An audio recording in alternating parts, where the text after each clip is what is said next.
یہ طے ہوا تھا کہ جیسے سب لوگ کر رہے ہیں محبت ایسے نہیں کریں گے، اگر کریں گے اے خدا مجھے اس سے ملانا، مجھے ایک بار اس سے ضرور ملوانا، اس وقت کہ جب ملنے کی امید اور امکان یکسر ختم ہو چکا ہو۔ یہ سرکش بدن، یہ آسمانوں کی وسعتوں سے بلا گردن عجب سایوں پہ مشتمل یہ خمیدہ کمر، 21 سالوں کی جذبوں کا بوجھ اٹھائے ہوئے یہ ذہن ساڑ، باخدایا سب تیرے بس کا نہیں میری جان، یہ سب آفرین اس شاعر کو سونپ دے۔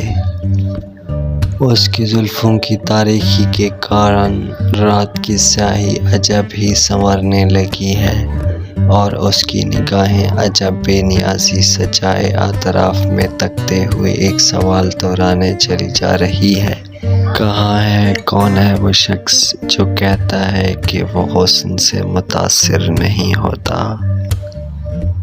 میری ہے خواہش کہ کسی سمندر کے کنارے پر ہم گھوڑوں پہ ریس لگائیں، اور میں جان بوجھ کر تم سے پیچھے رہ جاؤں، پھر مل کر ہم دونوں تمہاری فتح کا جشن منائیں، اور پھر اس طرح میں تم سے ہار کر جیت جاؤں۔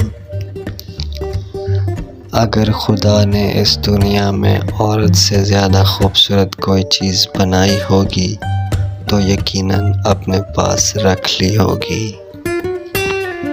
حسین لڑکی ذرا سی خیریت میرے کاسے میں ڈال دینا، میں زندگی کو تلاش کرتا تمہاری آنکھوں تک آ گیا ہوں۔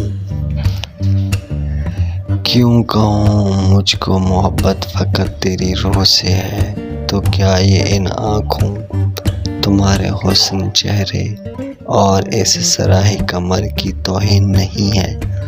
جیسے بالآخر کو میرے بازوں کے گھیرے میں آنا ہے۔